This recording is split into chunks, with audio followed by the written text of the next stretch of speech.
Hello दोस्तों, good morning, नमस्कार। आप सभी का स्वागत है आप सभी के अपने यूट्यूब चैनल परीक्षा की शिक्षा में। आशा करता हूँ आप सभी अच्छे होंगे। आपकी जो तैयारी है वो भी बढ़िया तरीके से चले। तो जो बच्चा क्लास में फर्स्ट टाइम में पहली बार है वो सभी को बता दीजिए कि हमारे चैनल पर जो आपकी देखिए UP triple S C PT exam 2023 की आपकी तैयारी है रेगुलर बेसिस पर करवाई जाए। तो जिसे भी तैयारी पूरी करनी है चैनल को सब्सक्राइब करके हमारे साथ जुड़ जाइए।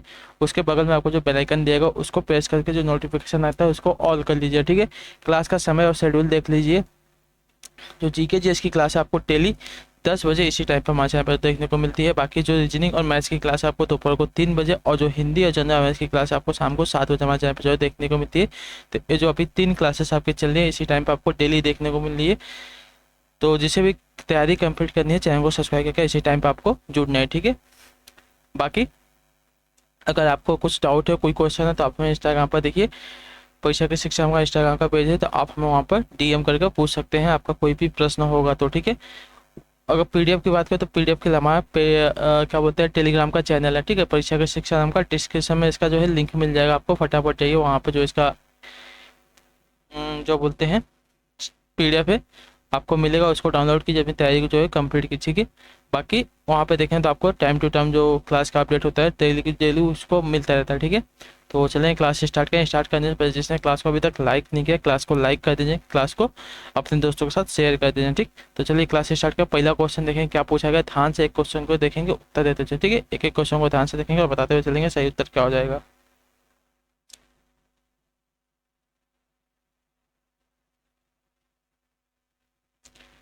पहला क्वेश्चन दिया है सिंधु घाटी सभ्यता के बारे में इनमें से कौन सा कथन जो है सत्य है साथियों। ठीक, सिंधु घाटी सभ्यता के बारे में इनमें से कौन सा जो कथन दिया गया है सत्य है। तो पहला कथन जो दिया गया है, सिंधु लोग कपास का उत्पादन करने वाले पहले थे, जो दिया गया है पहला वाला ऑप्शन आपका सही होता है। ठीक है, सिंधु घाटी सभ्यता के बारे में जो दिया गया है पहला कथन कि सिंधु लोग जो थे कपास का उत्पादन करने वाले सबसे पहले थे, तो जो आपका दिया गया पहले पे ए वाला ऑप्शन पहले पर आपका सही होता है। ठीक है, क्लियर है। अगले क्वेश्चन बढ़ेंगे, दूसरा नंबर है, ध्यान से देखेंगे बताएंगे राइट आंसर क्या पूछा गया। सर्वाधिक प्राचीन पुराण कौन सा बताइए। सर्वाधिक प्राचीन पुराण की बात कर रहे हैं, कौन सा हो जाएगा। मत्स्य पुराण, विष्णु पुराण, नारद पुराण या वामन पुराण। इसमें से कौन सा सबसे प्राचीन पुराण हो जाएगा साथियों, बताने की कोशिश कीजिए आपसे। तो आपका राइट आंसर हो जाएगा मत्स्य पुराण, जो आपका ए वाला ऑप्शन दिया गया है आपका सही उत्तर। ठीक है, क्लियर है। नेक्स्ट क्वेश्चन देखिए, आपका तीसरा नंबर है, ध्यान से देख के बताइएगा सही उत्तर क्या हो जाएगा। पूछा गया आपका भगवान बुद्ध की, ठीक है, भगवान बुद्ध की 200 फीट ऊंची कांस्य प्रतिमा स्थापित करने का निर्णय लिया गया है कहाँ पर बताइए। कुशीनगर में, सारनाथ में, श्रावस्ती होगा, श्रीवस्ती नहीं श्रावस्ती में, या बामियान में, कहाँ पर बताइए। भगवान बुद्ध की 200 फीट ऊंची कांस्य प्रतिमा को स्थापित करने का निर्णय कहाँ पर लिया गया है, इसका सही उत्तर क्या हो जाएगा। तो राइट आंसर हो जाएगा आपका ऑप्शन नंबर ए, कुशीनगर में, जो आपका ए वाला विकल्प दिया गया है तीसरे पर आपका सही उत्तर। ठीक है, क्लियर है। अगले क्वेश्चन बढ़ेंगे, आपका देखेंगे चौथा नंबर उत्तर देंगे सही उत्तर क्या हो जाएगा। और कुशीनगर में क्या हुआ था, तो कुशीनगर में भगवान बुद्ध ने जो है अपना देह त्याग दिया था, उनकी मृत्यु हुई थी, यानी कि परिनिर्माण हुआ था, याद रखिएगा। ठीक है, चौथा नंबर दिएगा मेगास्थनीज जिन्होंने भारत के बारे में प्रसिद्ध ग्रंथ इंडिका लिखा है वह मूल रूप से किस देश के थे बताइए। मेगास्थनीज जो है किस देश का था, हमसे ये पूछा गया है क्वेश्चन में। इसका सही उत्तर क्या हो जाएगा, जिसने आपकी एक प्रसिद्ध ग्रंथ इंडिका लिखी है बताइए भारत के बारे में, या किस देश का शासक किस देश से आया था हुआ था बताइए। तो मेगास्थनीज जो आपका देखिए ग्रीस से आया हुआ था, जो आपका बी वाला विकल्प देगा आपका सही था। ठीक है, मेगास्थनीज जो है चंद्रगुप्त मौर्य के दरबार में आया था, उसने जो कुछ भारत में देखा उसका वर्णन उसने अपनी पुस्तक इंडिका में किया है, याद रखें। मेगास्थनीज जो है यूनान यानी कि ग्रीस का जो है निवासी था। ठीक है, अगले क्वेश्चन बढ़ेगा आपका देखें पांचवा नंबर, ध्यान से देख के बताएंगे राइट आंसर क्या हो जाएगा। क्वेश्चन नंबर 5 है आपका, भारत पर तैमूर ने किस वर्ष जो है आक्रमण किया था बताइए।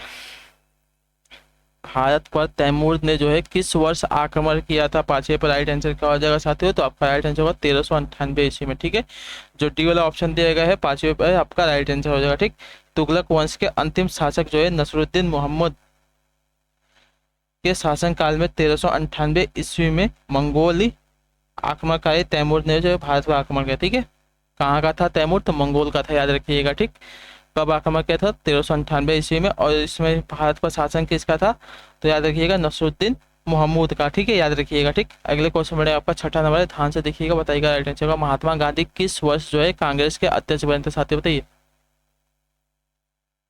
महात्मा गांधी किस वर्ष कांग्रेस के अध्यक्ष बने थे, छठे पे सही उत्तर क्या होगा साथियों, तो आपका राइट आंसर को 1924 के बेलगांव अधिवेशन में, याद रखिएगा। जो आपका दिया गया डी वाला ऑप्शन आपका राइट आंसर। ठीक, क्लियर है। अगले क्वेश्चन बढ़ेंगे आपका सातवां नंबर, उत्तर देंगे, सही उत्तर क्या हो जाएगा, ध्यान से देखिएगा, बताने की कोशिश करेंगे, सही उत्तर क्या हो जाएगा। सातवें में पूछा गया आपका, रविंद्रनाथ टैगोर ने किस नरसंहार के विरोध में जो है नाइटहुड की उपाधि को लौटा दिया था, बताइए इसका सही उत्तर क्या हो जाएगा।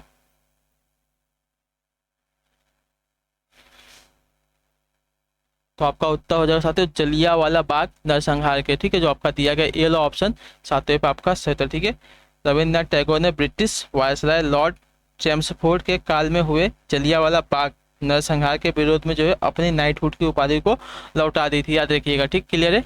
तो जो आपका ए वाला विकल्प देगा सातवें पे आपका सही उत्तर हो जाएगा। ठीक, अगले क्वेश्चन बढ़ेगा आपका आठवां नंबर है, उत्तर देंगे सही उत्तर का। चौरी चौरा भारत के किस राज्य में स्थित है साथियों, बताइए। चौरी चौरा जो है भारत के किस राज्य में स्थित है, महाराष्ट्र में है, उत्तर प्रदेश में, गुजरात में या बिहार में।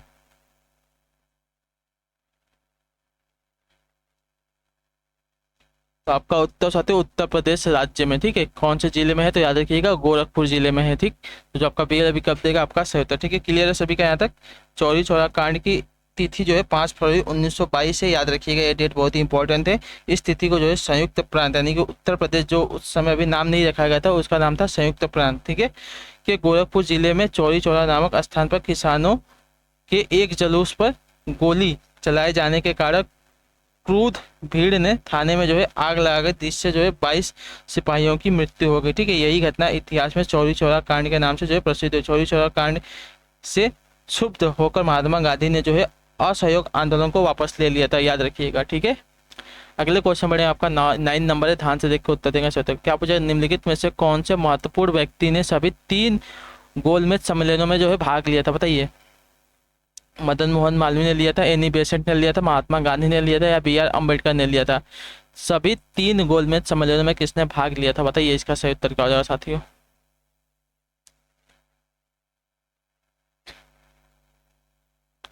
तो आपका उत्तर हो जाएगा डॉक्टर बी आर अम्बेडकर ने, जो आपका दिया गया यहाँ पे डी वाला ऑप्शन आपका सही उत्तर हो जाएगा। ठीक है, सभी 3 गोलमेज सम्मेलन में भाग लेने वाले व्यक्ति आपके डॉक्टर बी आर अम्बेडकर थे। अगले क्वेश्चन बढ़ेंगे आपका, देखेंगे 10वां नंबर है, उत्तर देंगे सही उत्तर का। गांधी जी का नमक सत्याग्रह आंदोलन जो है दांडी मार्च कब प्रारंभ हुआ था, बताइए। गांधी जी का नमक सत्याग्रह आंदोलन दांडी मार्च आपका कब प्रारंभ हुआ था साथियों, इसका सही उत्तर क्या हो जाएगा, तो इसका राइट आंसर हो जाएगा 12 मार्च 1930 को, जो आपका दिया गया डी वाला ऑप्शन 10वें पे आपका सही उत्तर हो जाएगा। ठीक, क्लियर है।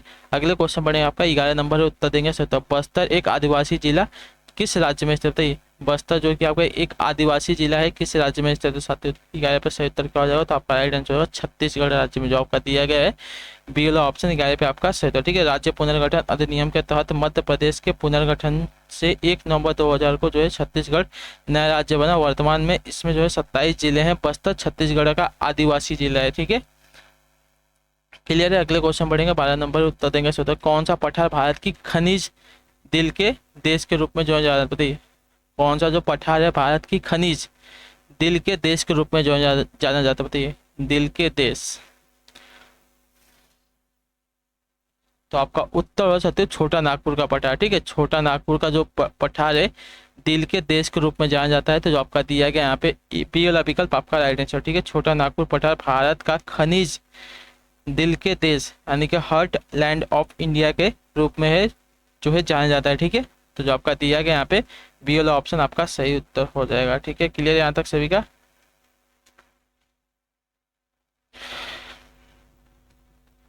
अगले क्वेश्चन बढ़ेगा आपका 13 नंबर, ध्यान से देखिएगा, उत्तर देंगे सही उत्तर। जोजिला पास किसे जोड़ता है, जोजिला पास जो है किसे जोड़ने का काम करता है साथियों, इसका सही उत्तर क्या हो जाएगा, तो इसका राइट आंसर आप सभी बताने की कोशिश करेंगे।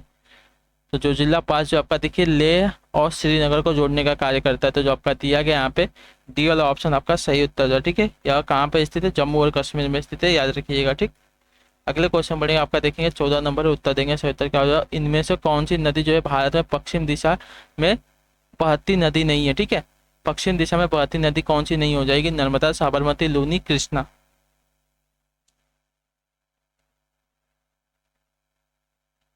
तो आपका उत्तर साथियों कृष्णा नदी, ठीक है। कृष्णा नदी जो आपकी पश्चिम में बहती हुई नदी नहीं है, तो जो आपका दिया गया डी वाला ऑप्शन आपका सही उत्तर है, ठीक है। पश्चिमी घाट में महाबलेश्वर पर्वत से निकलती है, इसकी लंबाई जो है 1401 किलोमीटर है, या दक्षिण पूर्व में बहती हुई बंगाल की खाड़ी में जाकर गिरती है, ठीक है। अन्य जो नदियां हैं पश्चिम दिशा की ओर बहती हैं, याद रखिए कौन सी, नर्मदा, साबरमती और लूनी, ठीक। यह जो है दक्षिण भारत की सबसे लंबी नदी है, याद रखिएगा, ठीक है। प्रथम नदी कौन सी है, तो दक्षिण भारत की बात करो, प्रथम नदी जो आज की दक्षिण भारत की गोदावरी हो जाएगी और दूसरी कृष्णा नदी हो जाएगी, ठीक। अगला क्वेश्चन देखें, 15 नंबर ध्यान से उत्तर देंगे, सही उत्तर क्या हो जाएगा। भारत में निम्नलिखित में से किस प्रकार के वन का सबसे बड़ा क्षेत्र, बताइए।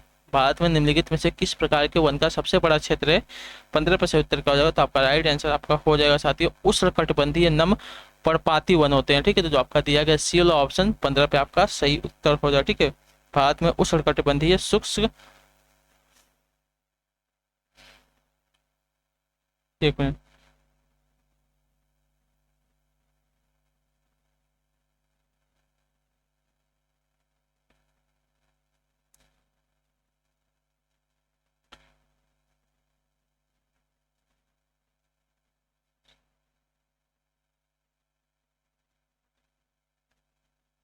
हाँ।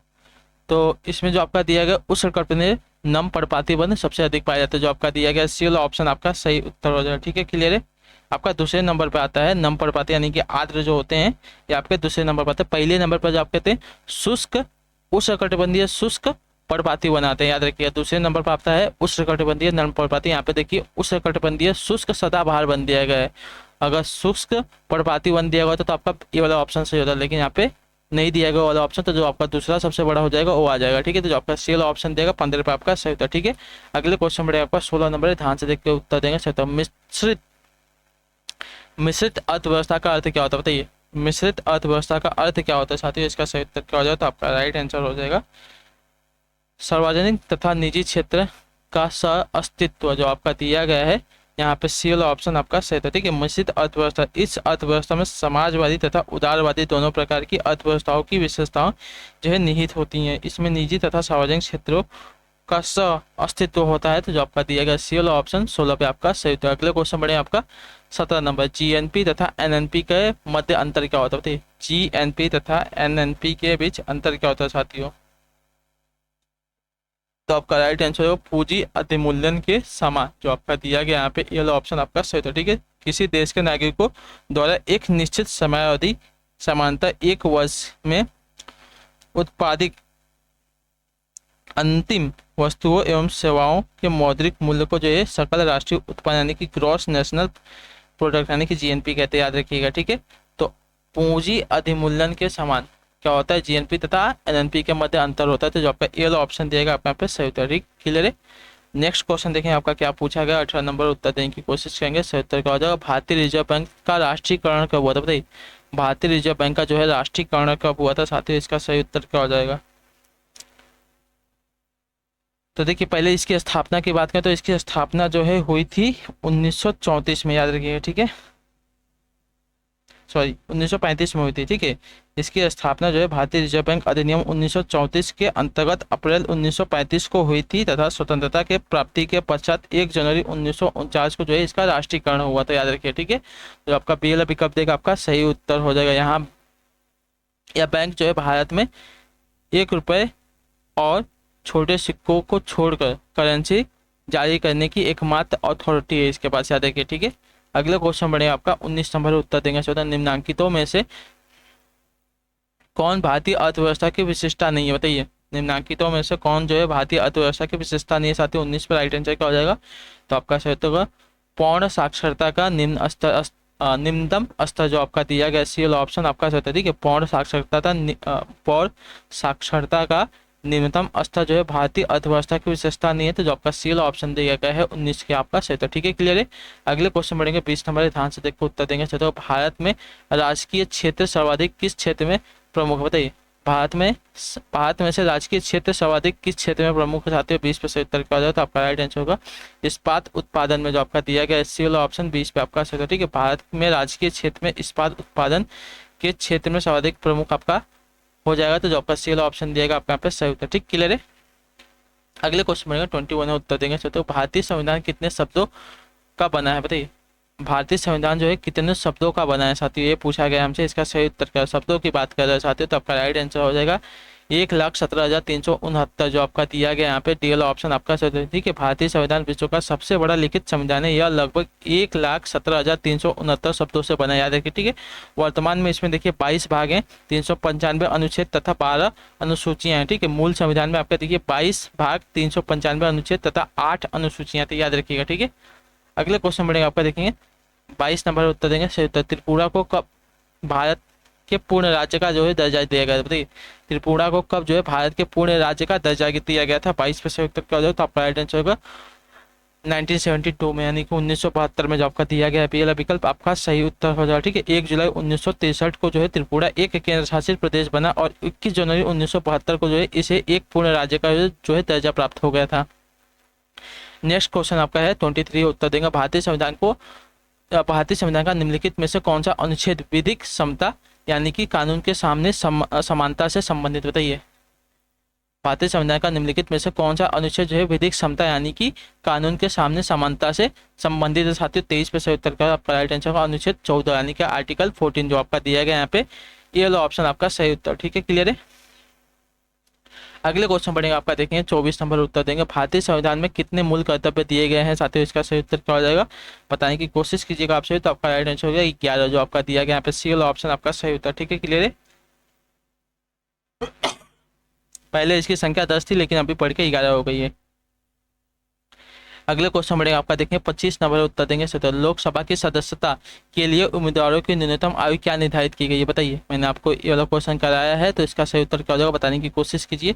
21 वर्ष, 25 वर्ष, 18 वर्ष, 30 वर्ष, तो इसका राइट आंसर आपका हो जाएगा साथियों 25 वर्ष। ठीक है, लोकसभा की सदस्यता के लिए उम्मीदवारों की न्यूनतम आयु आपकी जो है 25 वर्ष निर्धारित की है, जो आपका पहला विकल्प देगा 25 पे आपका सही उत्तर होगा। ठीक, क्लियर है। 26 नंबर है प्रतिबल यानी कि स्ट्रेस की जो है एसआई इकाई क्या होती है, बताइए। प्रतिबल यानी कि स्ट्रेस की जो एसआई इकाई है साथियों, इसकी क्या हो जाएगी, तो एसआई इकाई जो आपकी पास्कल हो जाएगी, जो आपका दिया गया बेल विकल्प 26 पे आपका सही उत्तर। ठीक है, क्लियर है। अगले क्वेश्चन बढ़े आपका 27 नंबर उत्तर देंगे, आर्द्रता किससे मापी जाती है, बताइए। हाइड्रोमीटर से, बैरोमीटर से, हाइग्रोमीटर से या थर्मामीटर से। तो देखिए आपका उत्तर जो है आर्द्रता जो है आपकी हाइग्रोमीटर से मापी जाती है, जो आपका सी वाला ऑप्शन देगा आपका सही उत्तर। ठीक है, हाइड्रोमीटर से जो है आपकी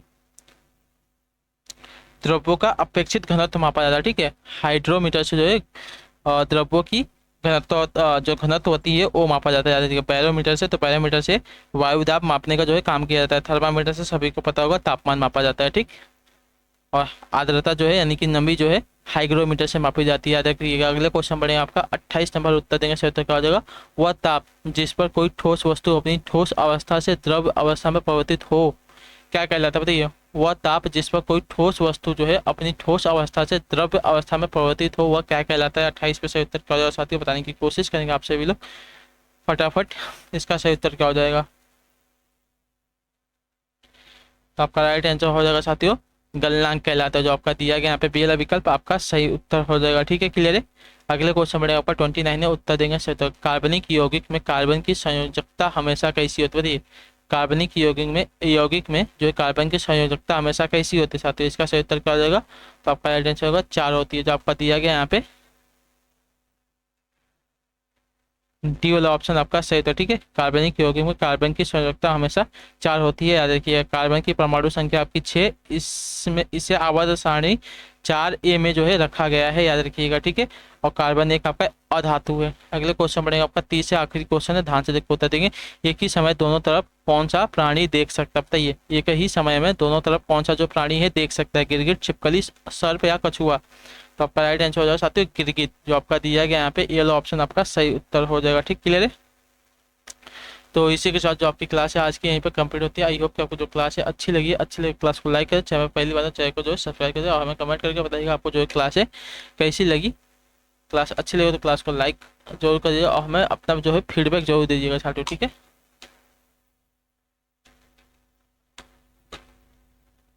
तो हम आपसे मिलते हैं आपकी अगली क्लास में, तब तक के लिए टाटा बाय बाय, जय हिंद, जय भारत। आपसे क्लास से जुड़ने के लिए बहुत बहुत ही धन्यवाद साथियों।